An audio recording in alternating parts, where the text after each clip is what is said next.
கப்பல் கடலில் போய்கிட்டு இருக்கு. புயல், சூறாவளி, அலையெல்லாம் பெருசு பெருசாக ரொம்ப உயரமாக உண்டாகுது.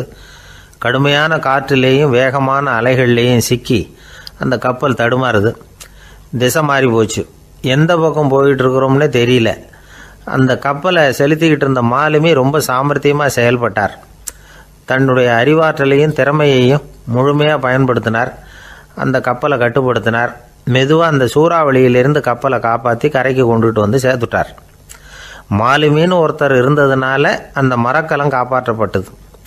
மாலுமின்னு ஒருத்தர் இல்லைன்னு வச்சுக்கோங்க, அந்த கப்பலோட கதி என்னவாயிருக்கும் யோசிச்சு பாருங்க. ஒரு கோபக்காரனுடைய நிலைமையும் அப்படித்தானா. கோபக்காரன்கிறவன் ஒரு மாலுமி இல்லாத மரக்கலம் அப்படிங்கிறார் நபிகள் நாயகம். கொந்தளிக்கிற கடலில் கொடுமையான அலைகளின் உச்சியில் அல்லல் படுகிற மரக்கலத்தை விட மோசமானது கோபக்காரனின் நிலைமை அப்படிங்கிறது அவருடைய கருத்து. அது மாதிரி இதுன்னு சொல்லலை, அதை விட மோசம் இது அப்படிங்கிறார். ஏன் தெரியுமா? ஒரு கப்பல் கடலில் தடுமாறினா அதை சரிப்படுத்த மாலுமி இருக்கிறார். அவர் தன்னுடைய சாமர்த்தியத்தினால் அதை கட்டுப்படுத்தி சரியான வழிக்கு கொண்டுட்டு வந்துடுவார். ஆனால் கோபக்காரனுடைய நிலைமை அப்படி இல்லை அப்படிங்கிறார் நபிகள் நாயகம். மனித மனம் ஒரு மரக்கலம், அறிவு அதில் இருக்கிற மாலுமி. மாலுமி மரக்கலத்தை செலுத்துகிறான், அவனுக்கு கட்டுப்பட்டு அது ஓடுது. ஆனால் கோபக்காரனுங்கிற மனுஷங்கிட்ட அறிவுங்கிற மாலுமி சரியாக வேலை செய்ய மாட்டான். ஏன்னா கோபம் அந்த மாலுமியின் கண்களை அவிச்சிரும், காதுகளை கேட்காம பண்ணிவிடும். கண்ணையும் காதையும் மூடிவிட்டு கப்பலை ஓட்டுனா எப்படி ஓட்டுறது? அதனால் கோபக்காரன் மாலுமி இல்லாத மரக்கலம். இடி மின்னலில் மாட்டிக்கிட்டு கஷ்டப்படுற கப்பல் மாதிரி கஷ்டப்படுறான். பெரியவங்கள்லாம் என்ன சொல்கிறாங்க? உனக்கு கெடுதல் பண்ணவனுக்கும் நீ நன்மையே செய், எவருடைய விருப்பு வெறுப்பையும் பொருட்படுத்தாதே. பரம எதிரிக்கும் நீ நன்மை செய்ய ஆரம்பித்தா உன்னுடைய தூய நிலையை பார்த்துட்டு அவனும் உனக்கு நெருக்கமான நண்பனாக ஆயிடுவான். இதுதான் பெரியவங்க நமக்கு சொல்லியிருக்கிறது. புனித குரான் சொல்கிறது என்ன? தீமையை நன்மையை கொண்டே நீர் தடுத்து கொள்ளும் அப்படின்னு சொல்லப்பட்டிருக்கிறதுல. இன்னா செய்தாரை ஒருத்தல் அவர் நாண நன்னயம் செய்து விடல் அப்படிங்கிறார் திருவள்ளுவர். செல்வந்தர் ஒருத்தர்கிட்ட ஒரு சிறுவன் ஆடு மேய்ச்சிக்கிட்டு இருந்தானா. பெரியவர் அவனை கூப்பிட்டு, நீ நேராக போய் ஒரு ஆட்டில் உள்ள ரொம்ப நல்ல பகுதி எதுவோ அதை எடுத்துக்கிட்டு வா அப்படின்னாரான். இவன் போனான். ஒரு ஆட்டு உடம்புல இருந்த நாக்கு, இருதயம், இது ரெண்டையும் எடுத்துகிட்டு கொடுத்தானான். பெரியவர் வாங்கி பார்த்தார். அதுக்கப்புறம் இப்போ நீ போய் இன்னொரு ஆட்டில் இருக்கிற ரொம்ப கெட்ட பகுதி எதுவோ அதை எடுத்துகிட்டு வா அப்படின்னாரான். இவன் போய் எடுத்துகிட்டு வந்தான். அவன் கையில் இருந்தது மறுபடியும் அதே மாதிரி நாக்கு, இருதயம், இது ரெண்டும் தான். என்னது இப்பவும் அதையே கொண்டுட்டு வந்திருக்கிற அப்படின்னாரான் பெரியவர். இவன் சொன்னானா, ஒரு உடம்புல உள்ள ரொம்ப நல்ல பொருளும் இதுதான், ரொம்ப கெட்ட பொருளும் இதுதான் அப்படின்னானா. இளம் வயசில் இப்படி பதில் சொன்னவர் தான் பேரறிஞர் லுக்மானுல் ஹக்கீம் அவர்கள். கோபப்படாமல் இருந்தால் இது ரெண்டும் நல்லா வேலை செய்யும், கோபப்பட்டால் இது ரெண்டும் மோசமாக வேலை செய்யும். அதை புரிஞ்சுக்கிறதுக்காகத்தான் இன்றைக்கி இந்த தகவல். கோபம் வந்துட்டால் நாம் என்ன செய்கிறோங்கிறது நமக்கே தெரியாது. ஒருத்தர் டாக்டர்கிட்ட போனார் அவசரமாக. டாக்டர், எனக்கு இப்போ கடுமையான கோப வெறி, எனக்கு கண்ணு மண்ணு ஒன்றும் புரியல, உடனடியாக அதை கட்டுப்படுத்தணும், உடனே இதுக்கு ஏதாவது ஒரு மாத்திரை கொடுங்க ப்ளீஸ் அப்படின்னார். அந்த டாக்டரும் உடனே ஒரு மாத்திரையை கொடுத்து, இதை உடனே போடுங்க, நான் தண்ணி கொண்டுகிட்டு வரேன்னு உள்ளே போனார். தண்ணியோடு திரும்பி வந்தார். இவர் சொன்னார், டாக்டர், நீங்கள் கொடுத்த மாத்திரை ரொம்ப பெருசாக இருந்தது, இருந்தாலும் கஷ்டப்பட்டு முழுங்கிட்டேன்னார். டாக்டர் சந்தேகத்தோடு மேசையை பார்க்குறார். பார்த்தா மாத்திரை அங்கேயே இருக்குது, பேப்பர் வெயிட்டை காணலை.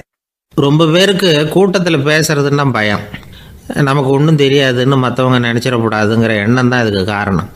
ரொம்ப முக்கியமான ஒரு கூட்டம்னா பயம் அதிகமாக இருக்கும். முக்கியமானவங்கள்லாம் வருவாங்களே, அவங்களாம் நம்மளை பற்றி மட்டமாக நினச்சிருவாங்களே அப்படிங்கிற பயம் வந்துடும்.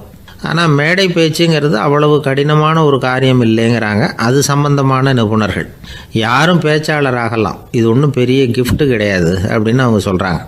நீங்கள் ஒரு சிறந்த பேச்சாளர் ஆகணுமா அப்படின்னா அதுக்குன்னு சில ஆலோசனைகளை சொல்லி வச்சுருக்கிறாங்க அனுபவசாலிகள். முதல் ஆலோசனை என்னென்னா, உங்கள் பேச்சு எளிமையாக இருக்கணும். ஏதாவது ஒரு கருத்து அல்லது 2 கருத்து சொன்னால் போதும். 20 அல்லது 30 கருத்துக்களை சொல்லிகிட்டே போகக்கூடாது. ரெண்டாவது ஆலோசனை, நீங்கள் என்ன பேச போகிறீங்கிறது முதல்ல உங்களுக்கு நல்லா புரியணும். அதுக்கப்புறம் தான் அதை அடுத்தவங்களுக்கு புரிய வைக்க முடியும். எப்படி ஆரம்பிக்க போகிறோம், எந்த கருத்தை முக்கியமாக வலியுறுத்த போகிறோம், எப்படி முடிக்க போகிறோம் அப்படிங்கிறத முதல்ல நல்லா சிந்தித்து மனசில் வச்சுக்கணும். கடைசியாக என்ன சொல்கிறீங்களோ அதுதான் கேட்குறவங்க மனசில் நிற்கும். மூணாவது ஆலோசனை என்னென்னா, உங்கள் பேச்சு சுருக்கமாக இருக்கணும். ஒரு 15 நிமிஷம் பேசுகிறது ரொம்ப பொருத்தம். மணிக்கணக்கில் பேசிக்கிட்டு இருக்கிறது நல்லதில்லை. நாலாவது ஆலோசனை, நீங்கள் பேசுகிறது உண்மையாக இருக்கணும். உங்களுக்கு உண்மையான அனுபவங்கள் இருக்கும், அதை சொல்லலாம். உங்களுடைய உண்மையான அனுபவங்களை மற்றவங்களோட பகிர்ந்துக்கணும், அதுதான் முக்கியம். ஐந்தாவது ஆலோசனை, ஆரம்பத்தில் கொஞ்ச நேரம் உங்களை பற்றியும் எதிரில் உள்ளவங்களை பற்றியும் சம்மந்தப்படுத்தி ஏதாவது பேசி ஒரு நெருக்கத்தை ஏற்படுத்திக்கணும். ஒவ்வொருத்தரும் இப்போ இவர் பேச போகிறது நம்ம சம்மந்தப்பட்டது அப்படின்னு நினைக்க ஆரம்பிச்சிருவாங்கல்ல, அதுக்கப்புறம் அவங்க கேட்க தயாராகிட்டாங்கன்னு அர்த்தம். எதிரில் உட்காந்துருக்கிற கூட்டத்திலேருந்து 3 பேரை தேர்ந்தெடுங்க. அதாவது வலது பக்கம் ஒருத்தர், நடுவில் ஒருத்தர், இடது பக்கம் ஒருத்தர். அதாவது உங்களை ரொம்ப கனிவாகவும் ஆர்வமாகவும் பார்க்குறவராக பார்த்து தேர்ந்தெடுத்துங்க மனசுக்குள்ளே. நீங்கள் பேசும்பொழுது என்ன பண்ணணும்னா, இவங்களை நேருக்கு நேராக மாறி மாறி பார்த்துக்கிட்டே பேசுனீங்கன்னா நீங்கள் ஏதோ ஒட்டுமொத்த கூட்டத்தையும் பார்த்து பேசுகிறதாக ஒரு உணர்வு அது ஏற்படுத்திவிடும். ஆறாவது ஆலோசனை என்னென்னா, சொற்பொழிவுன்னா நீங்கள் பேசணும், படிக்கக்கூடாது. எழுதி படிக்கிறது நல்லா இருக்காது. குறிப்புகள் வேணும்னா வச்சுக்கலாம். படிக்கிறது பேப்பர்லேருந்து வர்றது மாதிரி இருக்கும், பேசுகிறது இதயத்திலேருந்து வர்றது மாதிரி இருக்கும். அப்புறம் ஏழாவது ஆலோசனை சொல்கிறாங்க. அது என்னென்னா, மேடையில் ஏறி நின்ன உடனே இயல்பாக மூச்சை இழுத்து விட்டுங்க, இயல்பு நிலைக்கு வாங்க, அதுக்கப்புறம் இயல்பாக பேச ஆரம்பிக்கலாம் அப்படிங்கிறாங்க. இவ்வளவும் பேச்சு கலையில் வல்லுநர்களாக இருக்கிறவங்க சொல்லுகிற ஆலோசனைகள். இதையெல்லாம் கடைபிடிச்சா நமக்கும் அதுக்கும் வெகு தூரம்னு நினச்சிக்கிட்டு இருந்த ஒன்று இப்போ கிட்டத்தில் நெருங்கி வந்துடும். நாம் சொல்கிறபடியெல்லாம் அது கேட்கும். ஒரு பேச்சாளர், அவருக்கு சுருக்கமாகவே பேச தெரியாது. மேடையில் ஏற்றி விட்டுவிட்டா போதும், ஆரம்பிச்சிருவார், நிறுத்த மாட்டார், பேசிக்கிட்டே இருப்பார். ஒரு தடவை அவர் ஒரு கூட்டத்தில் ரொம்ப நேரம் பேசிக்கிட்டே இருக்கிறார். எதிரில் பொறுமை இழந்த ஒருத்தர் தன்னுடைய கை கடிகாரத்தை காட்டினார். அதை கவனித்த பேச்சாளர், மன்னிக்கணும், கை கடிகாரம் நான் கொண்டுகிட்டு வர மறந்துட்டேன், அதுதான் நேரம் போனதே தெரியல அப்படின்னு சொல்லியிருக்கிறார். இதுக்கு அவர் சொன்னாராம் கோபமாக, ஏய்யா கடிகாரத்தை தான் பார்க்க முடியல, மறந்துட்டேன், பக்கத்தில் மாட்டியிருக்கிற கேலண்டரையாவது பார்க்கக்கூடாதா அப்படின்னாராம். ஒரு ஊரில் ஒரு சித்தர் இருந்தார், சூஃபி சித்தர். அவர் ஞானம் பெற்ற ஒரு சித்தர். ஒரு நாள் அந்த நாட்டு மன்னன் அவரை பார்க்கறதுக்காக வந்தான். என்ன வேணும் உனக்குன்னு கேட்டார். நான் கடவுளை பார்க்கணும், அதுக்கு நீங்கள் தான் உதவி பண்ணணும் அப்படின்னா அவன். சித்தர் கொஞ்சம் யோசனை பண்ணார். சரி, போயிட்டு நாளைக்கு வாடினார். அதே மாதிரி மன்னன் போயிட்டு அடுத்த நாள் வந்தான். இங்கே நீ என்னோட ஒரு வாரம் தங்கியிருக்க வேண்டியிருக்கும்னார். சரின்னா ஒரு பிச்சை பாத்திரத்தை தூக்கி கையில் கொடுத்தார். அவனுக்கு ஒன்றும் புரியல, இருந்தாலும் வாங்கிக்கிட்டான். வாங்கிக்கிட்டு இதை என்ன செய்யணும் அப்படின்னு கேட்டான். இதை ஒன்றும் செய்ய வேணாம், இதை எடுத்துக்கிட்டு பக்கத்தில் உள்ள கிராமங்களுக்கு போ, வீடு வீடாக பிச்சை எடுத்துக்கிட்டு வா, அப்படி வந்த பிறகு தான் உனக்கு சாப்பாடும் ஓய்வும் கிடைக்கும். ஒரு வாரம் அப்படி செய், அதுக்கப்புறம் 8வது நாள் நாம் கடவுளை பற்றி யோசிக்கலாம் அப்படின்னார். இப்படி இவர் சொன்னதை கேட்டதும் அந்த அரசனுக்கு அதிர்ச்சி ஆயிட்டுது. ஒரு மாதிரி ஆயிட்டான். தன்னுடைய சொந்த நாட்டில் சொந்த குடிமக்கள்கிட்ட போய் பிச்சை எடுக்கிறதா அப்படின்னு யோசனை பண்ணி பார்த்தான். அதுக்கப்புறம் மெதுவாக அவன் அந்த சித்தரை பார்த்தான். ஐயா, சொந்த நாட்டிலேயே பிச்சை எடுக்கிறதுன்னா எனக்கு ஒரு மாதிரியாக இருக்குது, வெக்கமாக இருக்குது, நான் வேணும்னா வெளி தேசத்தில் எங்கேயாவது போய் பிச்சை எடுக்கவா அப்படின்னு கேட்டான். இதுக்கு அந்த சித்தர் ஒரு சம்மதிக்கலை. இதை பாரு, உன்னால் பிச்சை எடுக்க முடியலன்னா பேசாமல் திரும்பி அரண்மனைக்கே போயிடு, அதுக்கப்புறம் கடவுளை பற்றியெல்லாம் பேசுகிறதுக்கு என்னை தேடிட்டு வரக்கூடாது அப்படின்னு விட்டார். மன்னன் தயங்கினான். இருந்தாலும் மனசை சரி பண்ணிட்டு சம்மதிச்சான். சரிங்க, ஒரு வாரம் இங்கே தங்குறேன், நீங்கள் சொல்கிறது மாதிரி பக்கத்து கிராமங்களுக்கு போகிறேன், வீடு வீடாக பிச்சை எடுக்கிறேன், வர்றேன் அப்படின்னா. ஒரு வாரம் தெரு தெருவாக பிச்சை பாத்திரத்தோடு அலைஞ்சான். சொந்த ஊரில் சொந்த குடிமக்கள்கிட்ட பிச்சை எடுத்தான். 7 நாள் முடிஞ்சுது. 8வது நாள் அந்த சித்தர் மன்னனை கூப்பிட்டார். இப்படி வாழ்னார், வந்தான். இனிமேல் நீ கடவுளை பற்றி என்கிட்ட கேட்கலாம்னார். இனிமேல் கேட்கறதுக்கு ஒன்றுமே இல்லை சுவாமின்னா இவன். ஒரு வார காலம் பிச்சை எடுத்த பிறகு தான் கடவுளை காண முடியும் அப்படின்னு நான் கனவு கூட காணவில்லைன்னா. அப்படின்னா நீ பிச்சை எடுத்த காலத்தில் அப்படி என்னதான் நடந்தது அப்படின்னு கேட்டார் அவர். சுவாமி, ஒரு வார காலம் பிச்சை எடுத்ததில் என்னுடைய ஆணவம் அழிஞ்சுட்டுது. அது இப்போ இருக்கிற இடமே தெரியல. இப்போ அதை காணவே காணோம். பிச்சைக்காரனாக இருந்தப்போ பெற்றதை மன்னனாக இருக்கும்போது பெற முடியாதுங்கிறத புரிஞ்சுக்கிட்டேன் அப்படின்னா மன்னன். அடக்கம் பிறந்தவுடன் தெய்வீக கதவுகள் திறந்து கொள்ளுகின்றன அப்படிங்கிறார் ஓஷோ. நம்மால் ஒருத்தன் ஆணவம் அழியணுங்கிறதுக்காக ஒரு திருவோட்டை எடுத்துக்கிட்டு தெரு தெருவாக பிச்சை எடுக்க ஆரம்பித்தான். என்ன, தெய்வீக கதவுகள் திறந்துதா அப்படின்னு கேட்டார் ஒருத்தர். தெய்வீக கதவு திறக்கிறதுக்கு முன்னாடியே எங்கள் வீட்டு கதவு சாத்திக்கிட்டுதுன்னா. என்னடா சொல்கிறேன்னார். இனிமேல் வீட்டுக்குள்ளேயே வர வேணாம், இதையே தொழிலாக வச்சுக்கோ அப்படின்னு எங்கள் வீட்டில் சொல்லிவிட்டாங்க சார் அப்படின்னா. அர்ஜுனன் கேட்ட கேள்விக்கெல்லாம் பகவான் கண்ணன் வந்து பதில் சொன்னார்.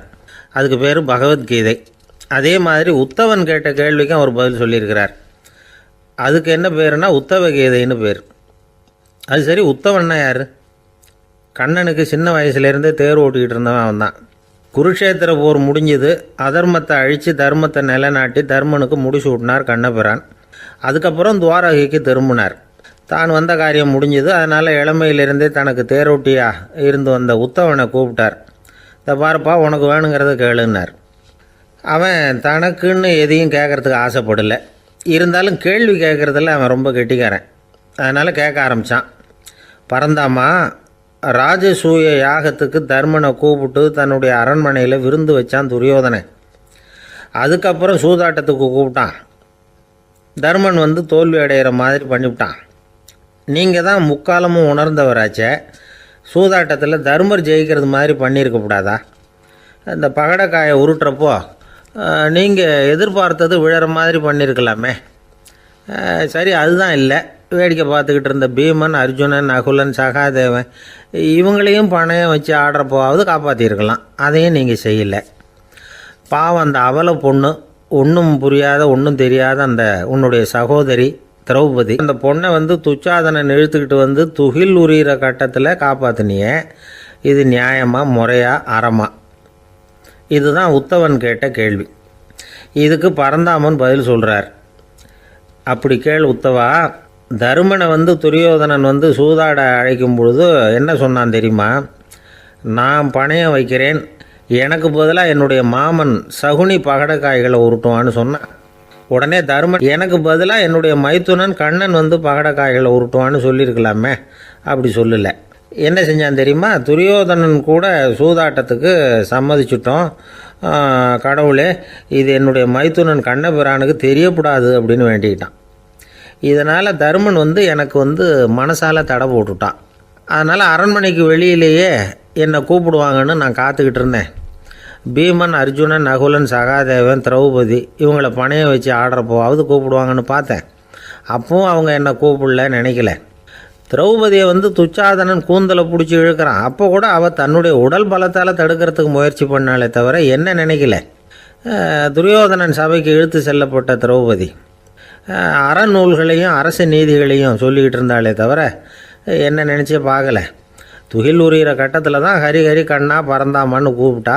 அதனால தான் அப்போ போய் நான் காப்பாற்றினேன் அப்படின்னா பரந்தாமன். அப்படின்னா நீ அழைச்சாதான் போவியா, நீயா போக மாட்டியா அப்படின்னு கேட்குறான் உத்தவன்.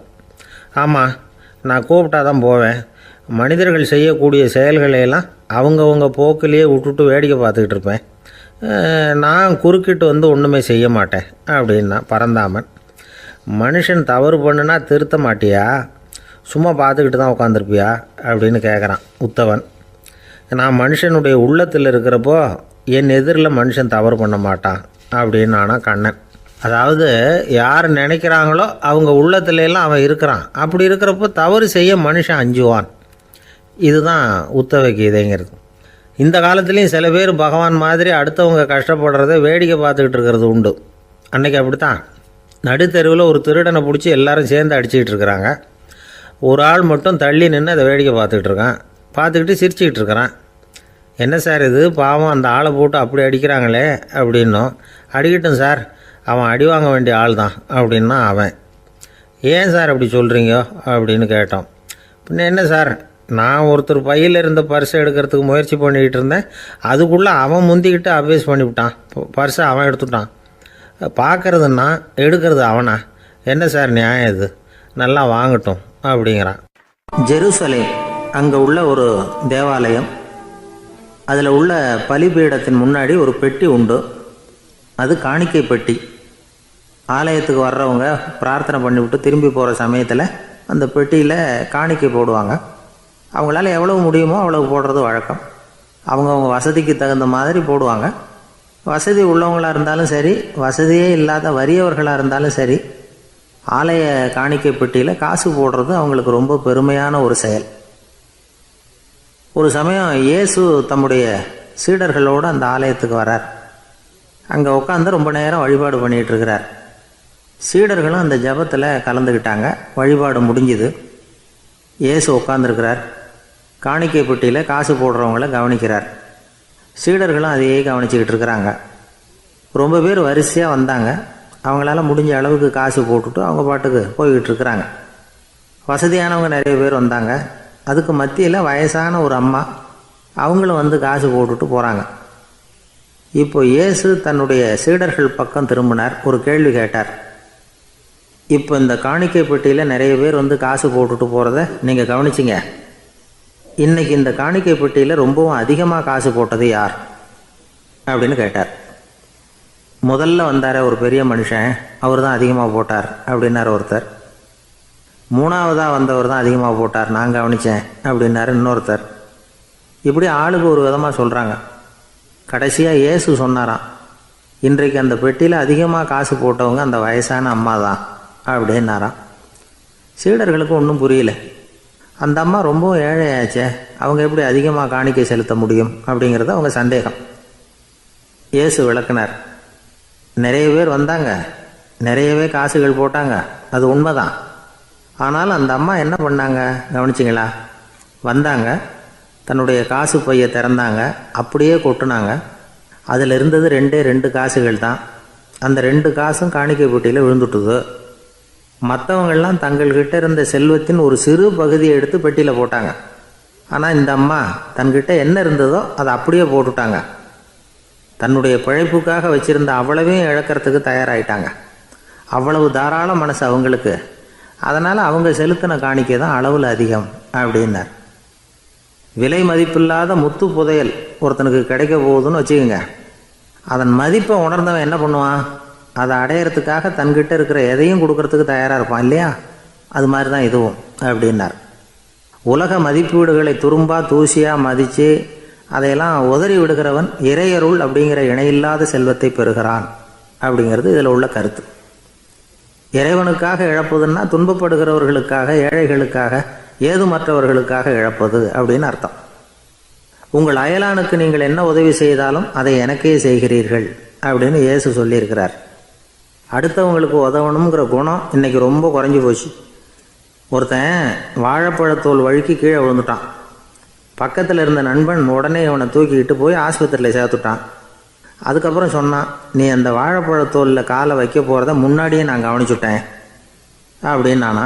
அப்படின்னா அப்போவே நீ எனக்கு உதவி செஞ்சுருக்கலாமே அப்படின்னு நானா அவன். நான் டாக்டருக்கு உதவலாம்னு நினச்சிட்டேன் அப்படின்னா இவன். ஒரு வயசான அம்மா ஒரு நாள் ஃபோன் பண்ணாங்க. ஐயா, நான் இந்த தகவல் நிகழ்ச்சியை தினமும் கேட்குறேன், உங்ககிட்ட ஒரு கேள்வி கேட்கணும் அப்படின்னாங்க. என்னங்க அப்படின்னோம்.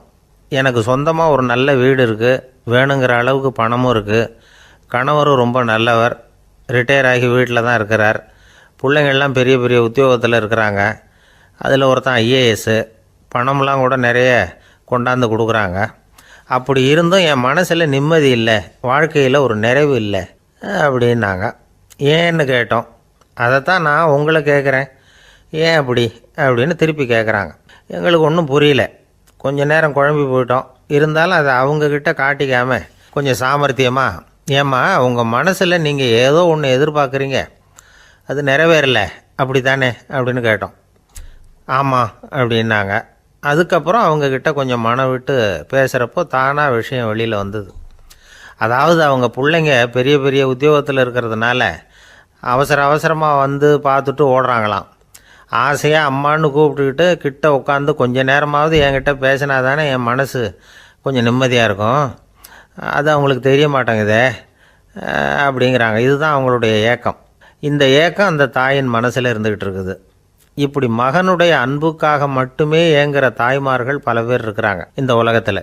இதை நினைக்கிறப்போ ஒரு வெளிநாட்டு நாடோடி கதை ஞாபகத்தில் வருது. அதாவது கடவுள் படைப்பு தொழிலில் ரொம்ப மும்முரமாக ஈடுபட்டுக்கிட்டு இருந்தாராம். மீன்களை படைச்சாராம், பறவைகளை படைச்சாராம், விலங்குகளை படைச்சாராம். அவருக்கு திருப்தி ஏற்படலை. அதுக்கப்புறம் மனிதர்களை படைச்சிருக்கிறார். அப்போவும் அவருக்கு மன நிறைவு ஏற்படலையாம். கடைசியாக தன்னுடைய சக்தி முழுசையும் பயன்படுத்தி குறையே இல்லாத அளவுக்கு ஒரு படைப்பை உருவாக்கினாராம். அந்த உன்னதமான ஒரு படைப்பு அதுதான் பெண், அதாவது தாய். இப்படி உருவாக்கி எல்லாரையும் இந்த உலகத்தில் விட்டுவிட்டாராம். அதுக்கப்புறம் கொஞ்ச காலம் கழித்து தன்னுடைய தேவியை அழைச்சிக்கிட்டு இந்த பூலோகத்துக்கு வந்திருக்கிறார். தன்னுடைய குறையில்லாத படைப்பாகிய பெண்ணை பார்த்தாராம். ஏம்மா, உனக்கு இன்னும் ஏதாவது குறை இருந்தால் சொல்லு, அதையும் நிவர்த்தி பண்ணி விடுறேன் அப்படின்னாராம். அந்த அம்மா பார்த்துருக்காங்க. சுவாமி, எனக்கு நீங்கள் கொடுத்துருக்கிறது 2 கை. என்னுடைய பிள்ளைகளுக்கு சேவை செய்கிறதுக்கு இந்த 2 கை பத்தலை. அதனால் இன்னும் ஒரு 2 கை கொடுத்தா தேவலை அப்படின்னாங்களாம். கடவுள் பார்த்தார். அதனால் என்ன, அப்படியே செஞ்சு விடலாம், இதோ அதுக்கான வரம் கொடுத்துட்டேன் அப்படின்னார். அந்த அம்மாவுக்கு இப்போ 4 கை ஆகிட்டுது. 4 கையாலேயும் குழந்தைகளுக்கு சேவை செய்ய ஆரம்பிச்சுட்டாங்க. கடவுள் திருப்தியாக திரும்பி போனார். அதுக்கப்புறம் கொஞ்சம் காலம் கழித்து மறுபடியும் திரும்பி வந்தார். தேவியோட பெண்ணை பார்த்தார். இப்போ என்னம்மா சந்தோஷந்தானே அப்படின்னாராம். அதுக்கு அந்த அம்மா, சந்தோஷந்தான், இருந்தாலும் இப்போ எனக்கு இருக்கிற 2 காலும் போதில்லை, இன்னும் ஒரு 2 கால் இருந்தால் தேவையில்லை, நிறைய ஓடி ஆடி பிள்ளைகளுக்காக வேலை செய்ய வேண்டியிருக்குது அப்படின்னாங்களாம். சரின்னு சொல்லி 4 கால் இருக்கிறது மாதிரி செஞ்சுட்டு போயிட்டார் கடவுள். மறுபடியும் கொஞ்ச நாள் கழித்து தேவி சொன்னாங்க கடவுள்கிட்ட, நீங்கள் என்ன தான் முயற்சி பண்ணினாலும் முழுமையான ஒரு படைப்பை உங்களால் உருவாக்க முடியாது, அப்படி தான் நான் நினைக்கிறேன் அப்படின்னாங்களாம். அப்படியா சொல்கிறேன், வா அந்த பொண்ணை பார்த்துட்டு வருவோம் அப்படின்னு புறப்பட்டு இங்கே வந்தாங்களாம். இங்கே பார்த்தா 4 கால் 4 கையோடு அந்த பொண்ணு ஒரு செவுத்தில் சாஞ்சி உட்காந்து அழுதுகிட்டு இருக்குது.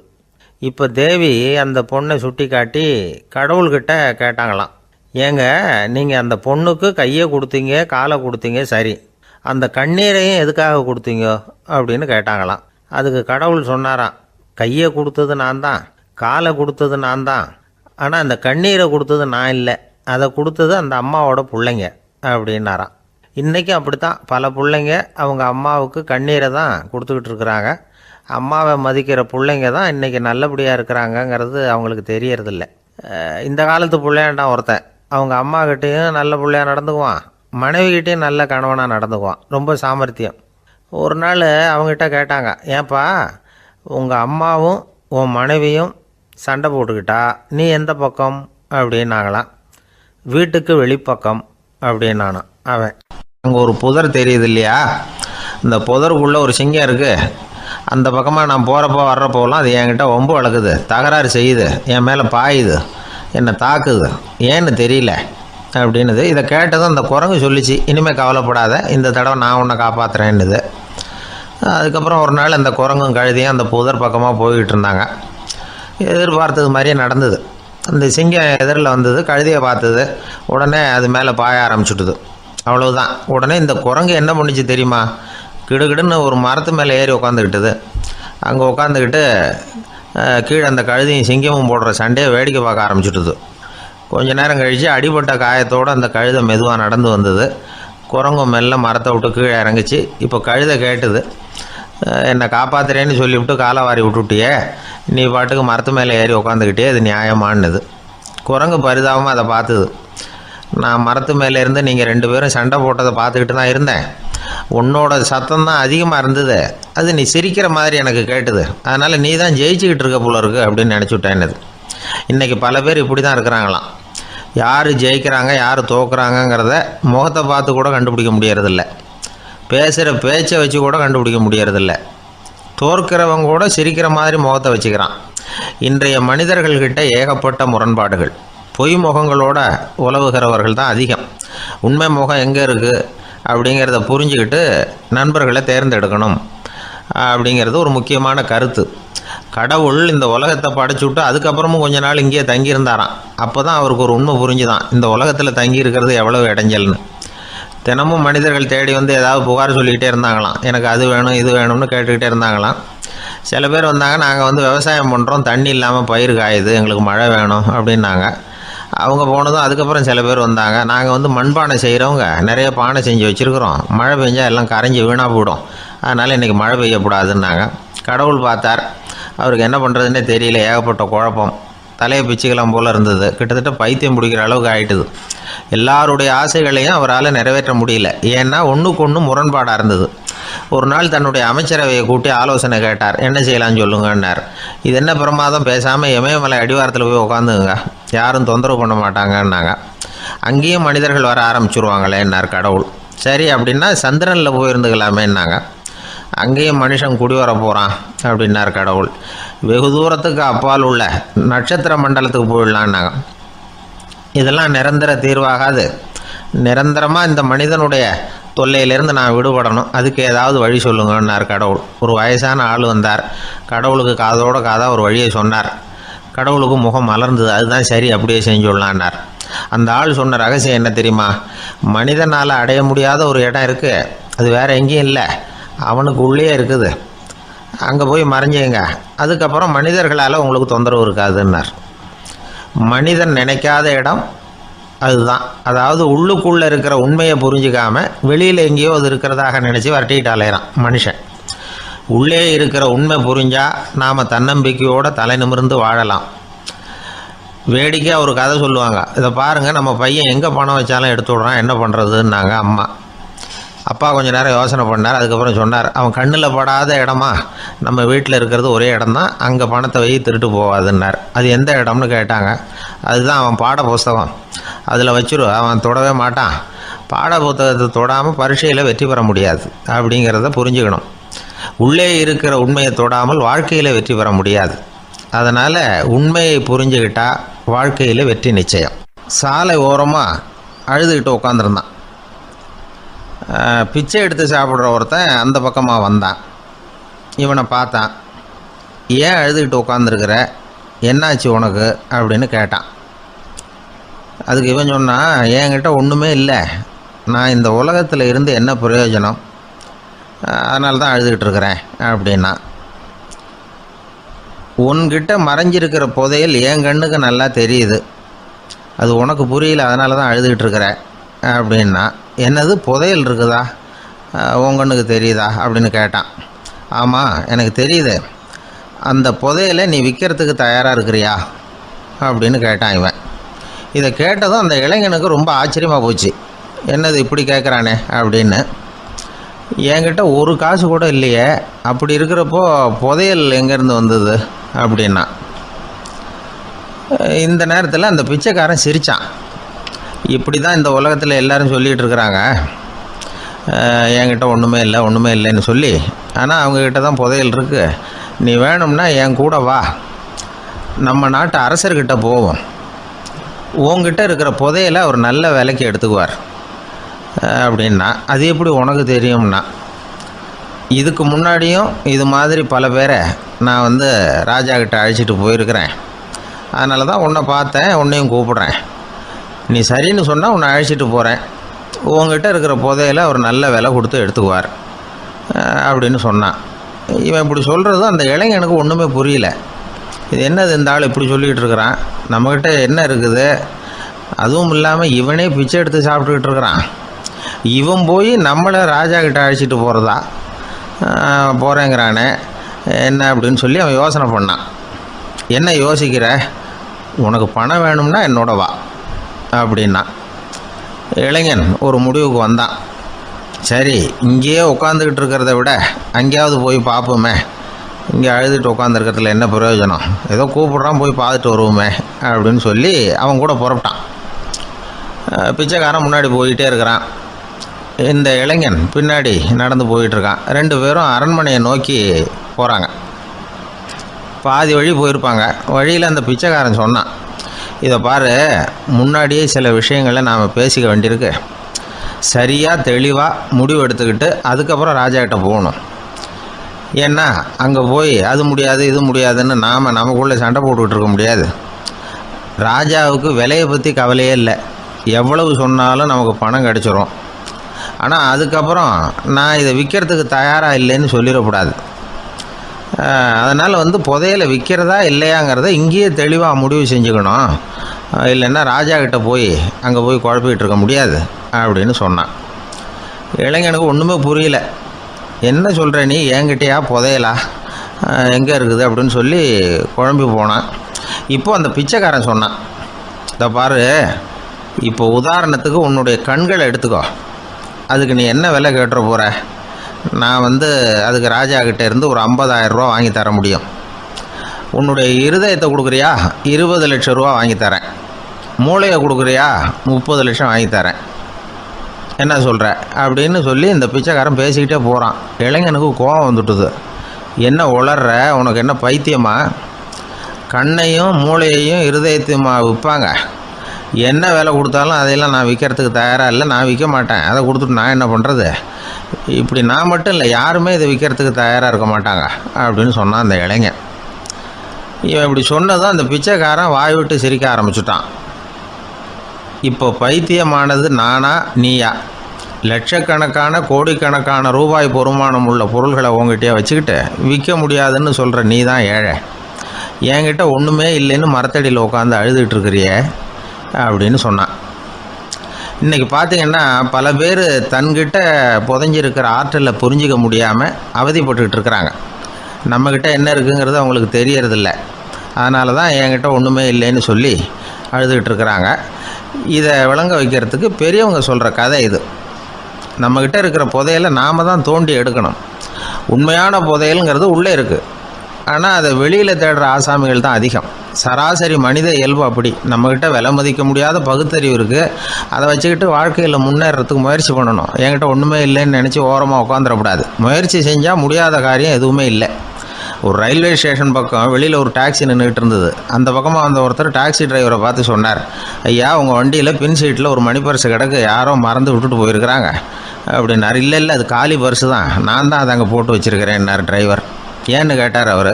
இதுக்கு டிரைவர் சொன்னார், அதை பார்க்குற யாராவது அதை எடுத்துக்கலாம்ங்கிற ஆசையிலையாவது சவாரிக்கு வருவாங்க, அதுக்காக தான் போட்டு வச்சுருக்கிறேன் அப்படின்னார். ஒரு ராஜா ஊரெல்லாம் சுற்றி பார்த்துட்டு வரலாம்னு ஒரு நாள் புறப்பட்டு போனார். ஒரு இடத்துல தறி நெசவு வேலை ரொம்ப மும்முரமாக நடந்துக்கிட்டு இருந்தது. ஒரு பெரியவர் தறியால் நெசவு வேலை செஞ்சுக்கிட்டு இருந்தார். பக்கத்தில் ஒரு அழகான பொண்ணு உட்காந்து நூலை சுற்றிக்கிட்டு இருக்குது. ராஜா அந்த பெரியவரை பார்த்து யார் இந்த பொண்ணுன்னு விசாரித்தார். ராஜா அப்படி கேட்டதும் அவருக்கு ரொம்ப பெருமையாக போயிட்டுது. ஏன்னா உட்காந்துருந்தது அவரோட மகள். அரசே, இது என்னுடைய மகள். இவ வேகமாக நூல் திரிக்கக்கூடியவள். வைக்கோலை எடுத்து இவ திரிச்சா கூட அது எல்லாம் பவுனிழையாக வெளியில் வரும் அப்படின்னு ஒரு ராசி இவளுக்கு அப்படின்னு ரொம்ப பெருமையாக ராஜா கிட்ட சொன்னார். ராஜா இதை கேட்டதும் அசந்துட்டார். அப்படியா, இவ்வளவு அழகும் சாமர்த்தியமும் உள்ள இந்த பொண்ணு என்னோட வரட்டுமே, இவளை என் மருமகளாக ஆக்கிக்கிறேன் அப்படின்னார் ராஜா.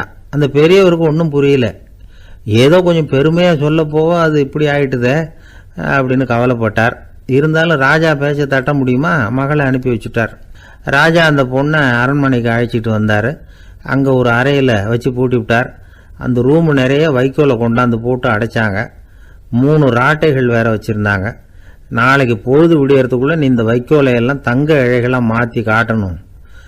நாளைக்கு காலம்பரம் நான் இந்த அறை கதவை திறப்பேன். உன் தகப்பன் சொன்னது மாதிரி எல்லாம் தங்கமாக மாறி இருக்கணும், இல்லைன்னா நீ உயிர் தப்ப முடியாது அப்படின்னு உத்தரவு போட்டார். பாவம் அந்த பொண்ணு என்ன பண்ணும், பகல் பூரா அழுதுகிட்டே உட்காந்துருக்குது. ராத்திரி பூராவும் தூக்கம் வரல. மறுநாள் அதிகாலை நேரத்தில் யாரோ கதவை தட்டுற சத்தம் கேட்டுது. பயந்துக்கிட்டே கதவை திறக்கிறா. திறந்து பார்த்தா வெளியில் 3 அவலட்சணமான பெண்கள். ஒருத்திக்கு கால் அகலமாக முறை மாதிரி இருக்குது, இன்னொருத்திக்கு கட்டை விரல் கரண்டி மாதிரி பெருசாக இருக்குது, 3ஆவது பொண்ணுக்கு உதடு தடித்து ரப்பர் மாதிரி தொங்கிக்கிட்டு இருக்கு. யார் நீங்கள், உங்களுக்கு என்ன வேணும் அப்படின்னு கேட்குது இந்த பொண்ணு. நாங்கள் உங்களுக்கு உதவி செய்கிறதுக்கு தான் வந்திருக்கிறோம் அப்படின்னு சொல்லி உள்ளே வந்தாங்க. உட்காந்தாங்க. கொஞ்ச நேரத்துக்குள்ளே உள்ளே இருந்த வைக்கோலையெல்லாம் தங்க இழைகளாக மாற்றி கொடுத்துட்டு போயிட்டாங்க. காலையில் ராஜா வந்தார். பார்த்தார். ஆஹா பேஷுனார். இன்னும் கொஞ்சம் வைக்கோலை கொண்டாந்து அந்த ரூமில் போட சொன்னார். இந்த வைக்கோலையும் இன்றைக்கி தங்கமாக மாற்றி விடு, நாளைக்கு மறுநாள் உனக்கும் இளவரசனுக்கும் கல்யாணம்னு சொல்லிவிட்டார். இன்றைக்கி ராத்திரி அந்த 3 பொண்ணுங்களும் வந்தாங்க. வைக்கோலை பொண்ணு இழைகளாக மாற்றினாங்க, புறப்பட்டாங்க. இந்த பொண்ணு அவங்க காலில் விழுந்து வணங்கினா, என் உசுரை காப்பாற்றினீங்க, உங்களுக்கு நான் என்ன கைமாறு செய்ய போகிறேன் அப்படின்னா. பயப்படாத, நீ விரும்பினா எங்களுக்கு ஒரு உதவி செய்யலாம். உன்னுடைய கல்யாணத்துக்கு நாங்கள் 3 பேரும் வரோம். நீ எங்களை வரவேற்று ராஜாக்கிட்டையும் இளவரசர்கிட்டையும் நாங்கள் உன்னோட பெரியப்பா பொண்ணுங்கன்னு சொல்லி அறிமுகப்படுத்தி வை, நாங்கள் விருந்து சாப்பிட்டுட்டு போயிடுறோம் அப்படின்னாங்க. ரொம்பவும் சந்தோஷமாக சரின்னு ஒத்துக்கிட்டா. கல்யாண நாள் வந்தது. கல்யாணம் ரொம்ப கோலாகலமாக நடந்துக்கிட்டு இருக்கு. எல்லா தேசத்து ராஜா ராணிகளும் வந்துக்கிட்டு இருக்கிறாங்க. அந்த 3 அவலட்சணமான பொண்ணுங்களும் சேர்ந்தாங்க. யார் இவங்கன்னு கேட்டார் ராஜா. என் பெரியப்பா பொண்ணுங்க அப்படின்னா அந்த பொண்ணு. காலும் உதடும் கட்டை விரலும் ஏன் இப்படி உங்களுக்கு அவலட்சணம் ஆயிட்டுது அப்படின்னு கேட்டார். அதுக்கு அந்த பொண்ணுங்க பதில் சொன்னாங்க. என்ன செய்யறது, ஓயாமல் வைக்கோலை நூற்று ஒருத்தியோட கட்டை விரல் அப்படி கரண்டி மாதிரி ஆயிட்டுது. நாக்கில் தொட்டு தொட்டு திரிச்சதுனால ஒருத்தியோட உதடு அப்படி ஆயிட்டுது. காலால் கட்டையை அழுத்தி அழுத்தி தறி போட்டதுனால இன்னொருத்தையோட கால் அப்படி ஆயிட்டுது. உங்கள் மருமகளாக வந்திருக்கிற இந்த பொண்ணு அந்த 3ஐயுமே செய்ய தெரிஞ்சவ தான். என்ன ஆக போதும் இன்னும் கொஞ்ச நாளில் அப்படின்னாங்க. அவ்வளவுதான். ராஜா பயந்துட்டார். அம்மா, இன்னையிலேருந்து நீ இளவரசனின் மனைவி. நீ எப்பவும் அழகாக இருக்கணும். அதனால் நீ இனிமேல் வைக்கோலை திரிக்கவே கூடாது அப்படின்னு உத்தரவு போட்டார்.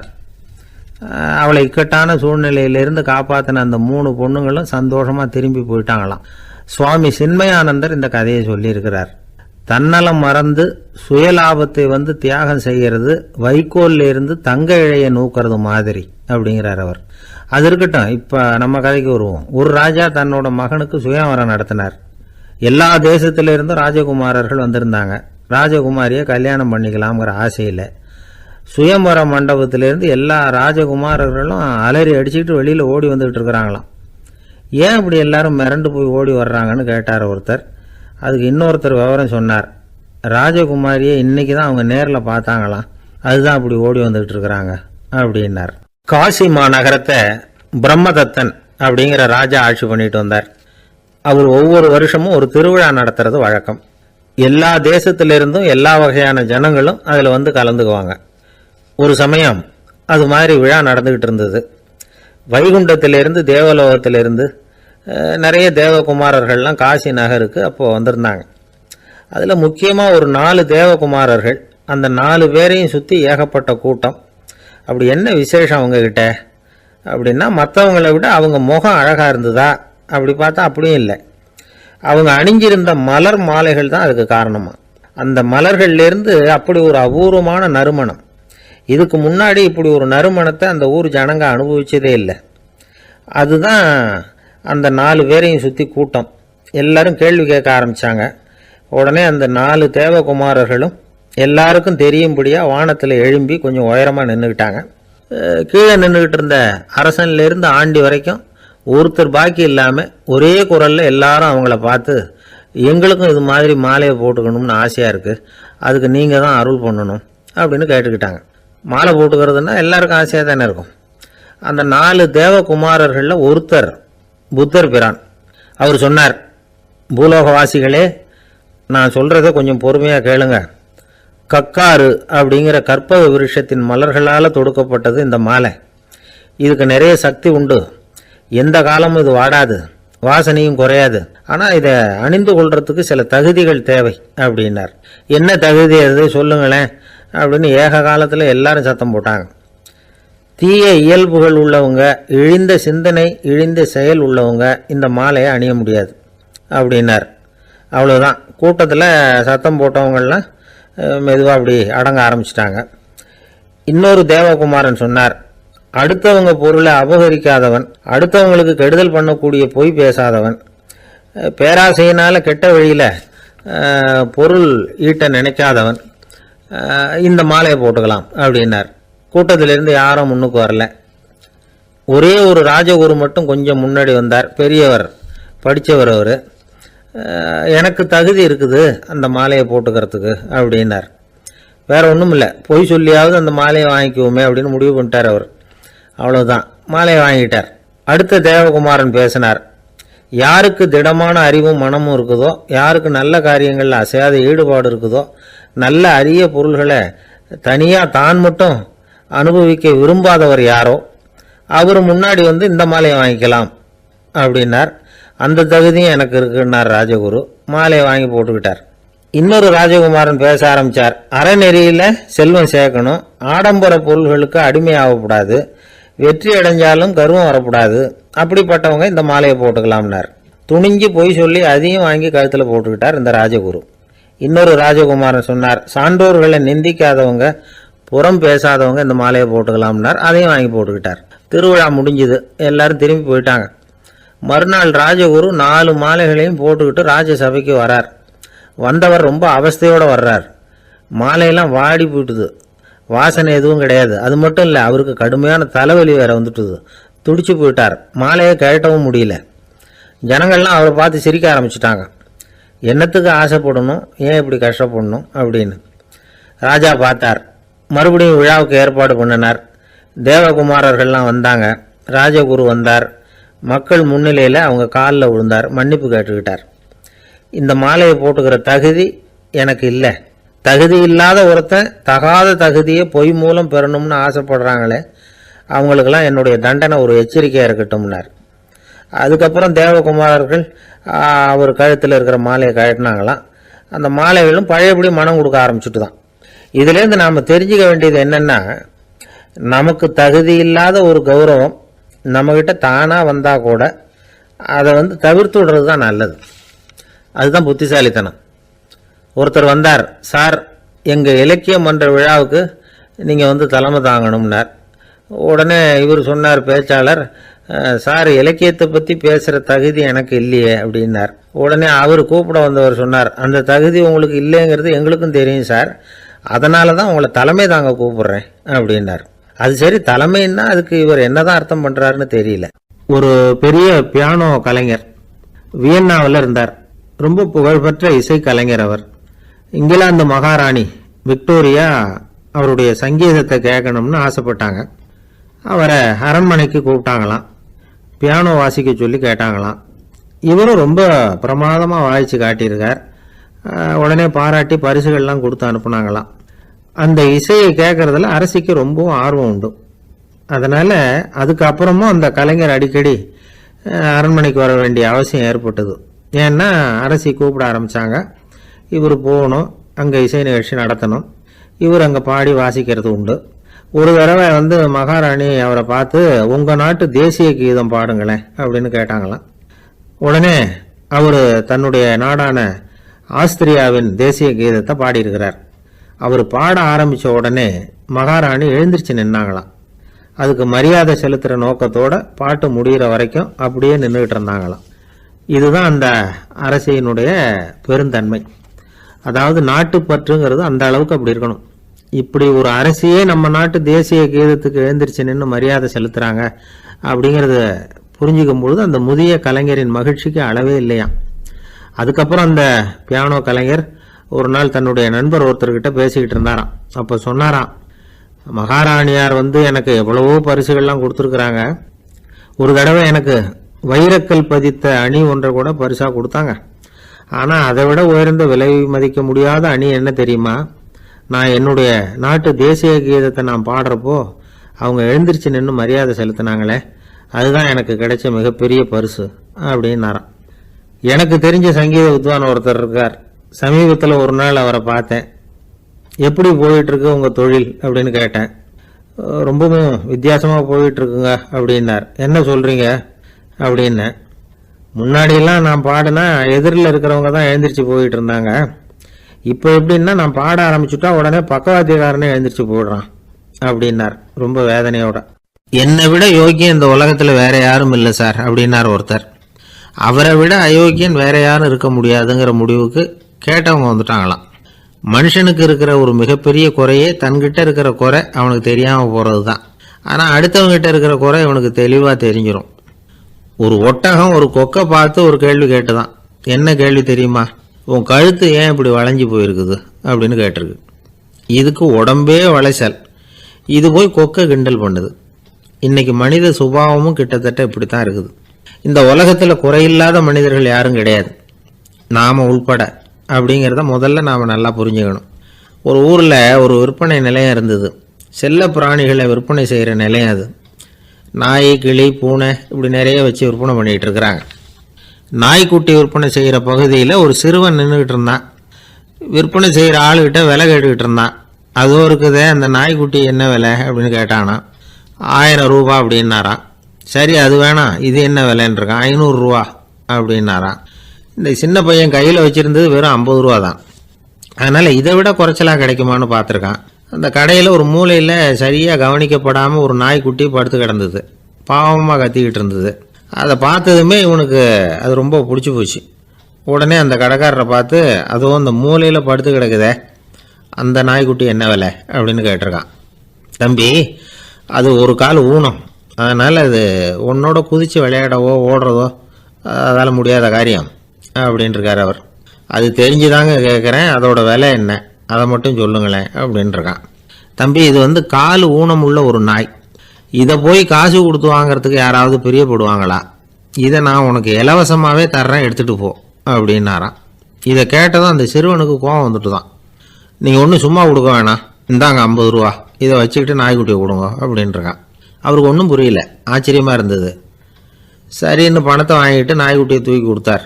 அந்த சிறுவன் அந்த நாய்க்குட்டியை 2 கையாலையும் வாங்கினா, மார்போட பிரியமாக சேர்த்து அணைச்சிக்கிட்டான். தெருவில் இறங்கி நடக்கிறான். அப்படி நடக்கும்பொழுது தான் பார்க்குறார், கடைக்காரர் ஆச்சரியமாக அவனை பார்க்குறார். அப்போ தான் அவருக்கு ஒரு விஷயம் புரியுது. அந்த சிறுவன் தெருவில் நாய்க்குட்டியை மார்போடு அணைச்சிக்கிட்டு விந்தி விந்தி நடந்து போய்கிட்டு இருக்கிறான். ஆமாம், அவனுக்கும் ஒரு கால் ஊனம்.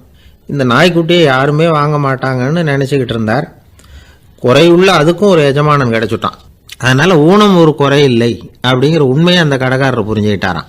நம்மால் ஒருத்தர் கொஞ்சம் வயசானவர், எழுந்திரிச்சு சரியாக நடக்க முடியாது, சாய்வு நாற்காலியிலேயே எப்பவும் உட்காந்துருப்பார். அவர் தனக்கு துணையாக ஒரு நாயை பக்கத்தில் வச்சுருந்தார். அதுவும் ரொம்ப வயசான ஒரு நாய், எழுந்திரிக்கவே சிரமப்படும், நடக்கவும் முடியாது. அவர் பக்கத்திலே இதுவும் சோர்ந்து போய் படுத்து கிடக்கும்.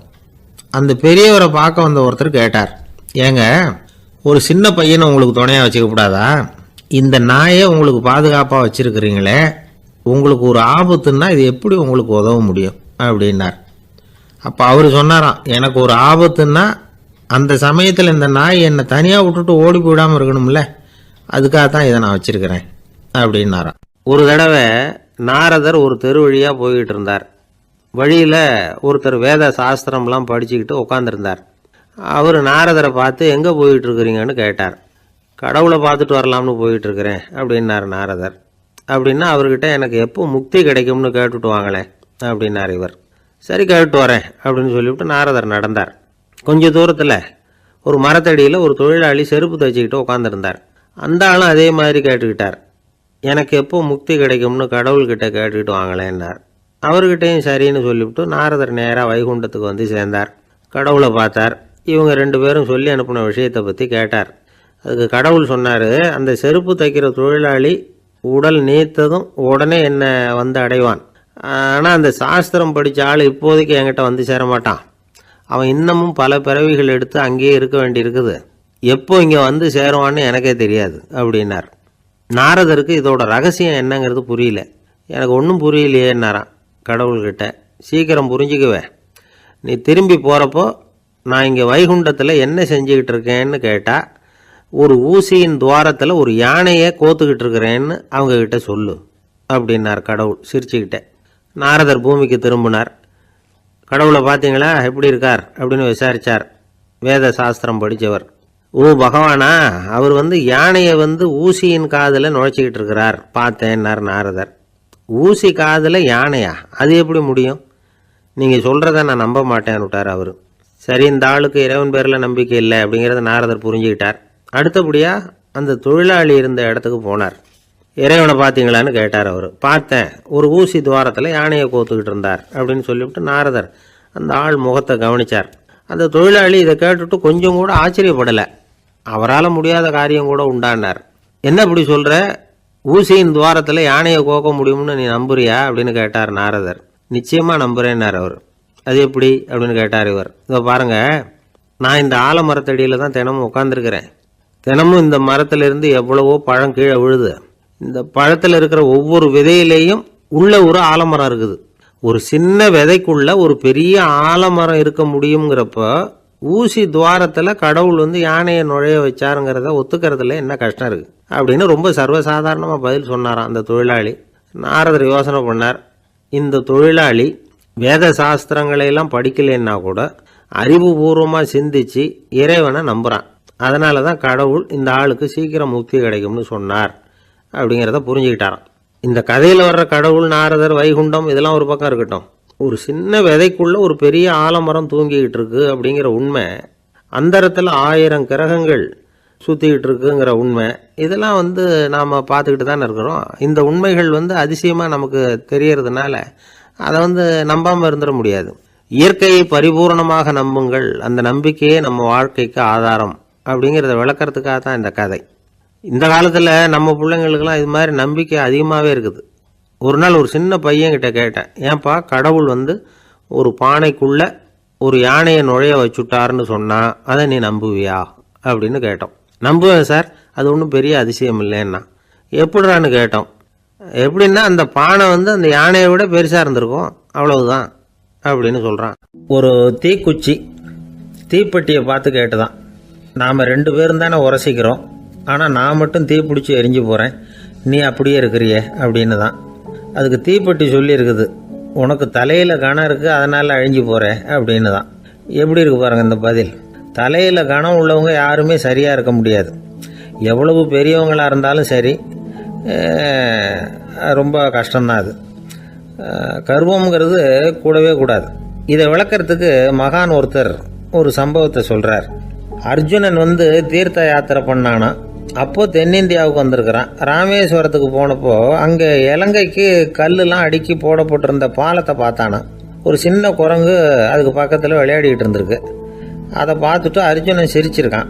ஏன் சிரிக்கிறேன்னு கேட்டிருக்கு அந்த குரங்கு. ராமன் மிகச்சிறந்த வில் வீரன், அப்படி இருக்கிறப்போ அவன் வந்து இலங்கைக்கு அம்புகளாலேயே ஒரு பாலம் கட்டியிருக்கலாம். அதை விட்டுட்டு போயும் உன்ன மாதிரி குரங்குகளை துணையாக வச்சுக்கிட்டு இப்படி ஒரு கருங்கல் பாலத்தை கட்டியிருக்கிறானே அப்படின்னு நானா. அம்புகளால் பாலம் கட்ட முடியுமா அப்படின்னு கேட்டுதான் குரங்கு. ஏன் முடியாது, என்னால் முடியுமேன்னு இருக்கான் அர்ஜுனன். அம்பால் பாலம் கட்டலாம், இருந்தாலும் என்ன மாதிரி குரங்குகள் ஏறி நடந்தா அது தாங்குமா? அதனால தான் ராமர் வந்து கருங்கல் பாலமே கட்டினார் அப்படின்றது குரங்கு சொல்லிச்சான். அப்படியே சொல்கிற, நான் வேணும்னா இப்போ அம்புகளாலேயே ஒரு பாலத்தை கட்டுறேன், நீ அது மேலே ஏறி நடந்து பார். பாலம் விழுந்துட்டுதுன்னா நான் தீ மூட்டி அதில் குதித்து உயிர் தியாகம் பண்ணி விட்றேன் அப்படின்னு நான் ரொம்ப கோபமாக. உடனே அந்த சின்ன குரங்கு பெரிய உருவம் எடுத்துட்டு தான் கையில் கதையோடு அர்ஜுனன் முன்னாடி நிற்கிறான் அனுமன். பார்த்தா, என்னுடைய தலைவர் ராமரையா இழிவாக பேசுகிற, நீ இப்போ பாலம் கட்டு, நான் என்னுடைய பலத்தை காட்டுறேன் அப்படின்னு அனுமன். அர்ஜுனன் வந்து தன்னுடைய காண்டிபத்தை எடுக்கிறான், சரமாரியா அம்புகளை விடுறான். அதெல்லாம் ஒன்றோட ஒன்று கோத்துக்கிட்டு அப்படியே பாலம் மாதிரி நிற்கிது. அர்ஜுனன் தலை நிமிர்ந்து நின்னான். அனுமன் வந்து உயர கிளம்பி அங்கேருந்து பாலத்தில் வந்து பொத்துன்னு இறங்கினான். பாலம் அப்படியே நொறுங்கி போச்சு தூள் தூளாக. என்ன அர்ஜுனா, இப்போ என்ன செய்ய போகிற அப்படின்னா ஏளனமா. அர்ஜுனன் தலையை தொங்க போட்டுக்கிட்டான். சொன்னபடி தீ மூட்டி அதில் குதிக்கிறதுக்காக 3 தடவை சுற்றி வந்தான். அப்போது கிருஷ்ணர் அங்கே வந்தார். என்ன அர்ஜுனா, என்ன நடக்குது, என்ன இது அப்படின்னு ஒன்றும் தெரியாத மாதிரி கேட்டார். அர்ஜுனன் வாயை திறக்கிறதுக்கு முன்னாடி அனுமன் வாயை திறந்தான், நடந்ததை சொன்னான். அர்ஜுனன் சவால் விட்டபடி உயிர் திறந்தே ஆகணும்னு அனுமன். கிருஷ்ணர் யோசனை பண்ணார். நல்லது, இந்த சவால் விட்டதுக்கும் நடந்ததுக்கும் யார் சாட்சி? பெரியவர் ஒருத்தரை சாட்சியாக வச்சுக்கிட்டல்லவா நீங்கள் இந்த போட்டியை நடத்தியிருக்கணும் அப்படின்னார். அதனால் என்ன, இப்போ மறுபடியும் அந்த போட்டியை நடத்திவிட்டா போச்சு, என்னால் அந்த அம்பு பாலத்தை நொறுக்க முடியாதா அப்படின்னு அனுமன். சரி, இப்போ மறுபடியும் அது நடக்கட்டும்னார் கிருஷ்ணர். அர்ஜுனன் அம்பு பாலம் அமைச்சான். அனுமன் ஏறி குதிச்சான். பாலம் அசைஞ்சு கொடுக்கவே இல்லை, அவ்வளோ உறுதியாக இருக்குது. இப்போ அனுமன் தலையை குனிஞ்சிக்கிட்டான். அர்ஜுனன் நன்றியோடு நிமிர்ந்து பார்த்தான். கிருஷ்ணருடைய தோள்கள்லேயும் முதுகள்லேயும் ரத்தம். என்ன சுவாமி, என்ன நடந்ததுன்னு நான் பதறி போய், உன் அம்பு பாலத்தை நான் தான் முட்டு கொடுத்து தாங்கிக்கிட்டு இருந்தேன். அனுமன் குதிச்சப்போ என் மேலே ஏற்பட்ட காயங்கள் இவை. பின்ன உன்னுடைய அம்பு பாலத்தினாலேயா பாலம் நின்றுதுன்னு நினைக்கிற அப்படின்னாராம். முதல்ல வந்து அர்ஜுனன் அப்புறம் அனுமன் 2 பேருக்குமே கர்வ பங்கம் ஆயிட்டு தான். அதாவது அவங்கக்கிட்ட இருந்த கர்வம் போயிட்டுது. யாராக இருந்தாலும் கர்வம் கூடாதுங்கிறத இதிலேருந்து நாம் புரிஞ்சுக்கணும். இந்த காலத்தில் நாமெல்லாம் எந்த விஷயத்துக்கெல்லாம் கர்வப்பட்டுக்கிட்டு இருக்கோம் தெரியுமா? 2 பெண்கள் தங்களுடைய கணவன்மார்களை பற்றி ரொம்ப பெருமையாக பேசிக்கிட்டாங்களாம். அதில் ஒரு அம்மா சொல்லியிருக்கு, என் வீட்டுக்காரர்கிட்ட எந்த சப்ஜெக்ட் கொடுத்தாலும் சரி அந்த விஷயத்தை பற்றி அழகாக 1 மணி நேரம் பேசுவார் அப்படின்னாங்களாம். உடனே இன்னொரு அம்மா, அது என்ன பிரமாதம், என் வீட்டுக்காரருக்கு சப்ஜெக்டே தேவையில்லை, விஷயமே இல்லாமல் நாள் பூரா பேசிக்கிட்டு இருப்பார் அப்படின்னாங்களாம். ஒரு காடு, நல்ல மரம்லாம் செழிச்சு இருந்தது. அப்படிப்பட்ட காட்டில் ஒரு சாது இருந்தார். அவர் எப்படின்னா எப்பவும் ஒரு மரத்தடியில் உட்காந்துருப்பார். ஏன்னா அவருடைய இருப்பிடமே அதுதான். அவர் என்ன பண்ணுவார், 3 கல் வச்சுருந்தார். செங்கல் மாதிரி இருக்கும், ஆனால் அதை விட கொஞ்சம் பெருசாக இருக்கும். எதுக்கு அந்த 3 கல்லுன்னா அதுதான் அவருடைய படுக்கை. அதாவது தூங்குறப்ப ஒரு கல்லை தலைக்கு கீழே வச்சுக்குவார், இன்னொரு கல்லை இடுப்புக்கு கீழே வச்சுக்குவார், இன்னொரு கல்லை காலுக்கு கீழே வச்சுக்குவார். உடம்பை அப்படியே ஒரு தகட்டால் மூடிக்குவார், அப்படியே தூங்கி போடுவார். மழை பெய்யுதுன்னு வச்சுங்க, அவர் உடம்பு 3 கல் மேலே இருக்குதா, அதனால் தண்ணி அடியில் ஓடி போடும், உடம்பு நனையாது. மேலே தகடு இருக்கிறதுனால மழையும் உடம்புல படாது. அவர் தூக்கமும் கிடையாது, நிம்மதியாக தூங்குவார். பகலில் அந்த 3 கல்லையும் ஒரு சேர ஒரு அடுப்பு மாதிரி வச்சு அது மேலே உட்காந்துக்குவார். அதனால் பாம்பு பூச்சி எதுவும் அவரை தொந்தரவு பண்ணுறதில்ல, அது பாட்டுக்கு நடந்து போயிடும். அவர் பாட்டுக்கு நிம்மதியாக இருப்பார். யாராவது எதையாவது கொண்டுகிட்டு கொடுத்தா அதை வாங்கி சாப்பிடுவார், அவ்வளவுதான். ஒரு நாள் அந்த நாட்டு அரசன் காட்டுக்கு வேட்டையாட வந்தான். அந்த வழியாக வந்தப்போ இந்த சாது படுத்துருக்கிறத பார்த்தான், பரிதாபப்பட்டான். ஐயோ பாவம், இவர் இப்படி இந்த கல் மேலே உடம்ப வச்சுக்கிட்டு தூங்குறாரு, என்ன பாடுபடுவார், இவரை நாம் அரண்மனைக்கு அழைச்சிட்டு போய் சுகமாக நிம்மதியாக இருக்கிறதுக்கு வழி செஞ்சு கொடுப்போம், அது ரொம்ப நல்லாயிருக்கும் அப்படின்னு நினச்சான். அப்படி நினச்சிக்கிட்டே அரண்மனைக்கு வந்துட்டான். அதுக்கப்புறம் ஒரு பல்லக்கையும் 2 சேவகர்களையும் காட்டுக்கு அனுப்பி அந்த சாதுவை மெதுவாக இங்கே அழைச்சிட்டு வந்துடுங்க அப்படின்னு சொல்லி அனுப்பி வச்சான். இவங்க போய் அவர்கிட்ட விவரத்தை சொன்னாங்க. எனக்கு என்னத்துக்கு அரண்மனை வாசம் அப்படின்னார். இருந்தாலும் மன்னர் உத்தரவு, நீங்கள் அவசியம் வரணும் அப்படின்னாங்க இவங்க. சரின்னு சொல்லிவிட்டு வேறு வழி இல்லாமல் புறப்பட்டார். புறப்படும் பொழுது என்ன பண்ணாருன்னா, மறக்காமல் அந்த 3 கல் ஒரு தகடு அதையும் எடுத்து பல்லக்கில் வச்சுக்கிட்டார். என்னத்துக்கு இதையெல்லாம் எடுத்து வைக்கிறாரு அப்படின்னு சொல்லி அவங்க யோசனை பண்ணாங்க. இருந்தாலும் அதை பற்றி ஒன்றும் கேட்கல. பேசாமல் அவரை அழைச்சிட்டு போய் அரண்மனையில் விட்டுட்டாங்க. அரசன் ஓடி வந்தான், வரவேற்றான், அறுசுவை உணவு படைத்தான். அவர் படுக்கிறதுக்கு தங்க கட்டில், பட்டு மெத்தை, இப்படி எல்லாம் ஏற்பாடு பண்ணி வச்சான். இங்கே படுத்து ஓய்வு எடுத்துக்குங்க அப்படின்னு சொல்லிவிட்டு அவன் பாட்டு போயிட்டான். மறுநாள் காலையில் பார்க்குறான், சாது படுத்துருக்கிறார். எப்படி தெரியுமா, அந்த பட்டு மெத்தை மேலே 3 கல்லையும் வச்சு வழக்கம் போலவே அது மேலே படுத்துருக்கிறார். அதுக்கு மேலே தகடு. அரசன் பார்த்துட்டு அதிர்ச்சி ஆகிட்டான். என்ன சுவாமி இப்படி அப்படின்னா, சாது சொன்னார், எனக்கு தேவையும் இல்லை குறையும் இல்லை, எல்லா இடத்துலையும் எனக்கு ஒரே மகிழ்ச்சி தான் அப்படின்னார். மகிழ்ச்சிங்கிறது தங்க கட்டிலேயோ பட்டு மெத்தையிலேயோ இல்லை, அது மனசில் இருக்கிற ஒரு விஷயம். உண்மையான மகிழ்ச்சிக்கு வழி மனப்பக்குவம் அப்படிங்கிறது அந்த அரசனுக்கு புரிஞ்சுதான். இந்த காலத்தில் ஒரு சாமியார், அவரை தேடி ஒரு சீடன் வந்தான். என்னாச்சு தெரியுமா, சுவாமி எனக்கு நிம்மதி வேணும்